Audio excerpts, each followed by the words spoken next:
Regarding the issue of, oh, here's the bill last minute, it's over 4,200 pages, but you can read it in the next 10 minutes. Yeah. And a rule be made that requires a proper amount of time to read bills before a vote is required. Great question. I don't know about that. Okay, I'll let you go. And you're a speed reader, Vito. Go ahead.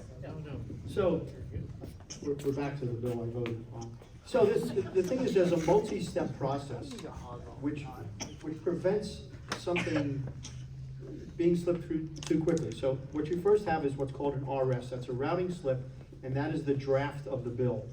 And that is the bill that I voted on, that is what I voted on to advance. So again, when I said I had 10 minutes to look at it, that's presented at the committee. And then the committee votes to introduce that so that you get a second round of testimony, so you get to examine the bill much more closely.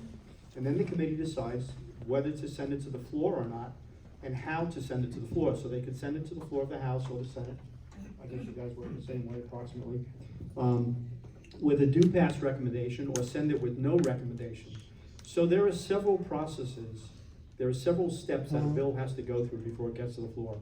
So we don't function like the U.S. House, where you get a 4,700 page bill and you don't get any time to look at it at all. We do, I think, a fairly good job of giving us the opportunity to look at the legislation 1, 2, and 3 times. Actually, it has to be read 3 times or 2 times before it even we get to vote on it on the floor. So it's a pretty decent process, I think. And if you make a mistake, like some do, you can do something about it. Are you getting flack for voting to introduce the bill? No. Yes, Yeah. for introducing bill. That's exactly right. Did you vote to get? Okay, it? I so- voted to introduce the bill. Okay, understand, what he says is accurate, and he should not get flack for voting to introduce a bad bill. These bills have got to be vetted, and sometimes, given the amount of time we do have, I don't want to be there in June. I'm still advocating for a 4-day work week and getting out of there at the end of March. But the process is pretty good in the sense that first you do have a draft. And you can run that through whomever you want to make sure the language is clear. Bill and I did that quite a bit, some of those bills. Make sure that we're clear on our language. After it's a draft, then we say, okay, it's ready for prime time. Let's send it to the committee. Now it's a routing slip. There is, again, 4-dimensional chess or whatever metaphor you want to use, there is strategy there. You may want to run that RS by some people to make sure the language is clear and that you can get some acceptance. You may not, because of the resistance that could be there. So strategies involved. That RS is still personal property until it's introduced. So you look at that bill, and the freshmen will see there are going to be maybe because of the practicing law for 20 years, I'm able to I'm not saying I don't make mistakes, obviously, but get to the meat of the matter, get to the substance of the bill a little more quickly. And those freshmen are going to have to learn that learning curve, and they're going to be able to get to the substance more quickly. And lessons like that, in terms of, oh, I made a mistake. Well, I wouldn't say introducing a bill was a mistake, but recognizing that there's some language in there that has broader meaning. And of course, we've got equity now, it has broader meaning. Some of these words are changing, the definition is changing. We're trying to be able to catch that. But the RS is private until it's introduced. You get it introduced, now you're going to have some time to look at it, and by the way, that's when it's published. So when you go on the legislative website, you're able to see that number, and you also are be able to screen some of those and contact us. And that does happen. So bottom line is, there should be no aspersions at all on introducing a bill. It's getting it, voting it on the House. Even if you vote on it out of the committee onto the House, there should be nothing wrong with that. If you say, okay, wait, I made a mistake, and on that, and you notify usually the sponsor, wait a minute, I'm getting other information now, I'm not going to be supporting your bill, despite the fact that I helped send it to the floor. There's plenty of time to get that done, and even then, errors are made, human, the rest of it. But no aspersion should be casted on anyone for introducing a bill, because that gives everybody an opportunity to scrutinize it. Now, one more thing. There are some bills that should not be heard. I'm sorry. We all, get upset from some of the committee chairmen last year and years past that hold bills in the drawer. But that is not a bad thing. There's got to be some mechanism that will say, look, Chairman, a majority of the committee wants to hear that. We're still working through that. But the power of the committee and the power of the chair are good things, sometimes used badly. That's all I have. Thanks. Real quick, same stuff. Gosh, I'm sorry you were getting in trouble for that. I didn't realize. So there's 2 swipes at a bill in every committee. Well, really 3 if you count the chairman deciding whether or not to even give it a hearing. But so the initial swipe is just really a courtesy to get a bill number and then have a full hearing where you dive deep on it. So he voted to introduce, which at least in the Senate and when I was in the House too, it's typically just a courtesy. It doesn't matter if it's a Democrat bringing a bill you hate. Frankly, I kind of like having full hearings on those because we can talk about it. But there should never be any concern about somebody introducing a bill regardless of your position on the bill. It's when you get to having a vote on it, particularly on the floor, when it becomes important. So.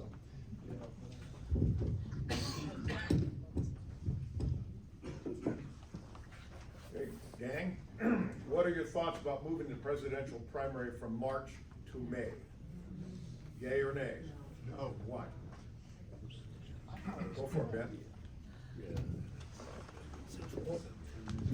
The only reason I'll speak to it first is because I debated it yesterday in State Affairs.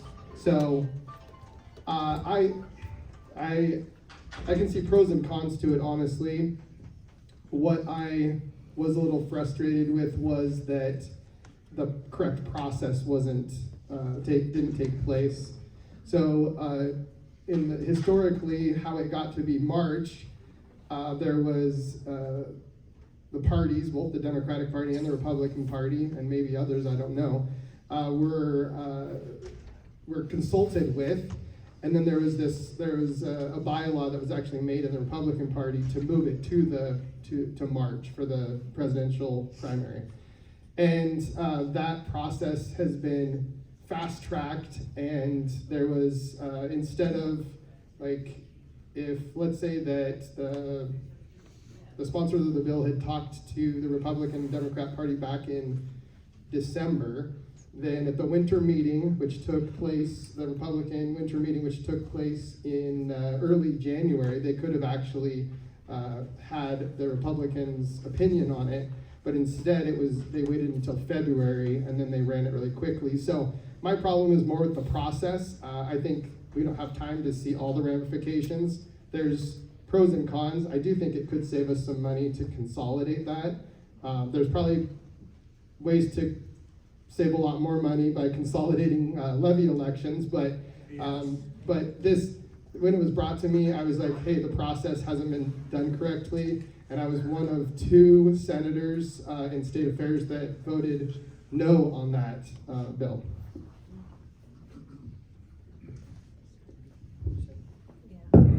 Thank you. So I'll paraphrase this, but I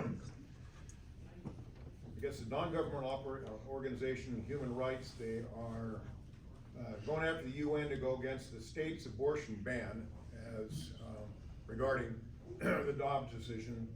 And is there some way we can preemptively protect our own ban?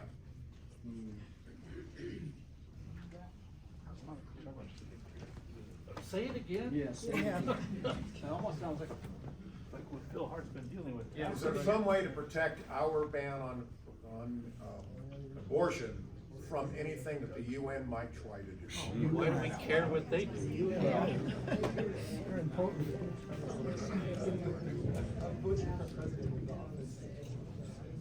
So I guess everybody's heard that we've signed some kind of a compact with the UN on the WHO making a determination as to emergencies and that kind of thing. That applies, right? Other different presidents. Well, what's the state going to do? Secede? what's gonna happen when the UN sends troops into Idaho? I don't know how that works, you know, it's absolutely insane. I'm sure there's plenty of people that have ideas. It's insane. So I mean, we have to resist that insanity. Now, whether it can be done on a legislative level is another thing altogether, you know, so the UN can occupy all the rest of the nation except Idaho.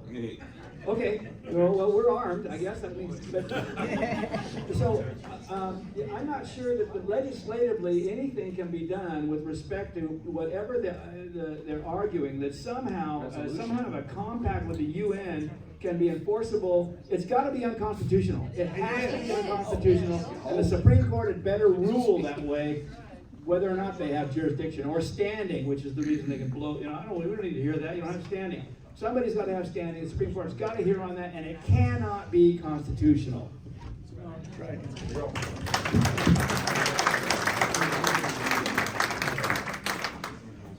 So does Idaho still have the use it or lose it system in that you have monies left over, that department's next year's budget is reduced by that amount?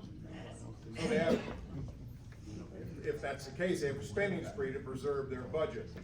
And do they still sweep the funds that, if they don't spend it, if this is still in effect, how can we give departments incentives to save the dollars they haven't spent? For example, the savings for a capital expense, how about using those funds to help veterans? Who's our budget? Good luck, Carl. Home run. Basically, is there use and lose it going on as far as budget? I would say no. Okay. It is a very complicated process, especially when you got, like I said, that infusion of the federal dollars. So when we look at 108 agency budgets, and then we're looking at about 115 supplementals, I agree, there is a system that if you return a certain amount of money that you didn't use in the prior fiscal year, maybe that agency should get, let's say, 20% of that money back, and the rest gets reverted to the general fund. There's nothing like that presently. So when we're looking at these budgets, we're looking at the fiscal year 2023, and then we're appropriating monies for 2024. Some of the big things we look at is there's a lot of things that go on with the budget. If there's an agency that has a supplemental, like I might have said earlier, they need to be kind of an emergency basis. And there's this debate of what do we do with this money? They need it, and there's some of these things are really legitimate. Let's say Idaho State Police. I knew what it was like to procure things like vehicles, and we knew what happened with the supply chain issues and the people that are not in the workforce right now. There's some legitimate reasons why maybe we should take money and give it to that fiscal year 2023 prior to putting it into a line item for 2024. So it's things you need to look at. So if I have a supplemental for an agency that's looking for some money to finish up what they didn't get enough of in 2023, we can either do that or we can make it a line item in 2024. What that does is it overall increases the percentage of that budget. And that's something that a lot of people look at. They go, holy smokes, that budget went up 18%. You know, I mean, we can see like 4 or 5 or maybe even 7 in a huge inflationary time like we're dealing with. So it's just really difficult. That's why we have this committee. But it's a committee that is made up of 10 people on the Senate side and 10 people on the House side. And we've got to come together and we've got to look at every one of those budgets. We have to work the budgets. We have to meet with the agencies. We have to sit down with analysts and go over these budgets. And if you can imagine, the people that know the most about their budgets are the individual agencies. We're there for roughly 3 months, and we're supposed to pour through these budgets and figure out what we're going to appropriate and what we're not going to appropriate. And it's not a perfect process. I've told people it'd be great if we had 1 year of the legislative session that we spend just on budget concerns, and maybe the next year on policy concerns or some changes to be made. And there's those questions about why do they do the things the way they do it. It's really easy to rush a bunch of people through a process. And it's even worse this year because of some things we were changing on how we were going to vote in that joint committee. You get to the point where you're up against it, and there's a tendency for folks to want to rubber stamp things. So, like I said, I'm new to this committee. They made me the vice chair, so I have a lot at stake in what goes on there. But just be aware that some of the budget concerns are something you should pay attention to. It's huge. Our budgets just keep increasing, right? And of course, everybody knows that the 31 plus trillion indebtedness we have that we're laying onto our future generations, whether it's our kids or grandkids, is only going to get worse. There has been some legislative moves in the past that has kind of helped that. If we've got money coming in from ARPA or some other federal grant, we've decided, what are we going to do with that money? Well, let's put it towards infrastructure, wastewater treatment plants and things like that. So things that are sustainable for the future, right? So when your grandkids are needing a septic system or a wastewater system, it's there, and it was spent by money that is being given out right now. I don't know if that answers the question, other than the budget is very, very complex. Just one of the budgets is very, very complex. And you've got 108 agency budgets, and you've got a lot of supplementals that have come in, because this has been really complicated coming out of this COVID pandemic time. You know, and there's a sense that people see all this money and all these agencies say, how can we get our hands on this? You know, so our job is to look at the bottom line, what we want to have as a reserve moving forward in 2024 and 2025. Around 220 million is what we're shooting for on that bottom line as reserve. And we've got to take what happens with legislation is something for a tax relief that comes into play. So I don't know if that answers your question. I bored the heck out of you, I know it, with the budget stuff. And I just want to go back on that previous question, and I just don't get an opportunity to say this or not. But every day I pray that God shows me what I need to know, and He shows me what I need to do. I go to a Bible study every Wednesday morning. At the point now where I can only walk in and say I'm praying for the people that are there because I have to be at a budget committee meeting. You know, just know that John Strain, Doug Armstrong, our chaplain, and there's people in there. And you ask that question about leadership, and you ask that question about someone like you know, our leader pro tem. He's in that Bible study. What we need to do is realize that these people are there for a reason. And if they're not doing something that we want them to do, we need to hold them accountable, both internally and externally. And mostly, we need to pray for them, that they see things for what they are, you know, and that's my goal down there. I could easily walk in that Bible study and say, hey, you know, this doesn't really suit me. But I can't think of a better way to say that I'm putting God first as I step out for the remainder of that day than to show up to that Bible study every Wednesday morning. As tired as I am, I do it. And I think that's what we need to look at as a country, as a state, and Legislative District 5 and everywhere else. We need to know that this is more about spirituality than it is about politics.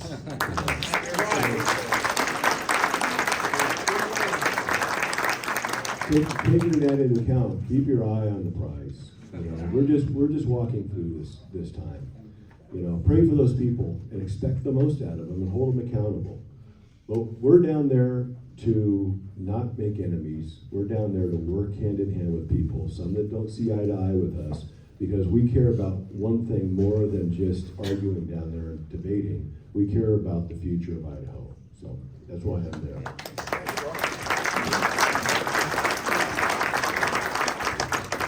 Got a note here, Jennifer Locke, county clerk, said that she needs poll workers.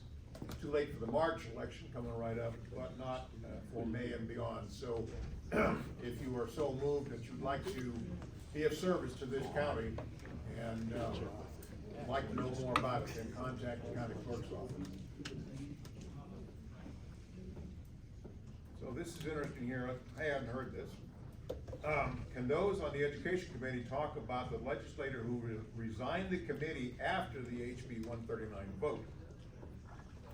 Was that smart? And I will say something. voting On the education. Why didn't You can resign still say the something. It's like, go ahead. Education. Okay, one of you guys Education. doesn't say something. I thought it'd be safer for somebody not on the. Well, I will say that. I won't spend any of that capital right here. Burn it all. It was the library, to protect the children from the smut in the library. So the committee member that resigned at that vote had just had enough. They'd been in that committee for 10 years. 10 years? 12. And this was the first time they'd ever seen anything like that. I mean, it was the first time any of us had ever seen anything like that. And they just had enough. And I'll be honest, I'm getting lots of messages. Why don't you all resign? But, and I've got mixed emotions about that, and I think what she did was she just had enough. And that's her decision. And I don't know what the outcome of that decision will be. But what I do know is this, I've got two principles that I've lived by. One is I've always believed just because you don't think you can win doesn't give you a right not to fight. And this other principle is that what if I'm not there the one time? For me, the one time. But part of me doesn't want to be there either. Because for the first time in my life, I know what it feels like to be a Democrat in the room. I'm not kidding. Because it's almost like we don't have a say. And it's the most frustrating thing I've ever experienced. But we still get to put these information out. Anybody in here can go watch those. It's televised. So the message is getting out, which should be infuriating everybody in this room and rooms around the state to be writing and calling and get some correction going. And I don't know that there's anything that can be corrected right now in that committee. I mean, it is what it is. And it's a tragedy. And I've had other committee chairs come to me and said, I would have never imagined. And that committee woman did exactly what she felt was right for her to do. And I don't blame her at all. Thank you, Dale.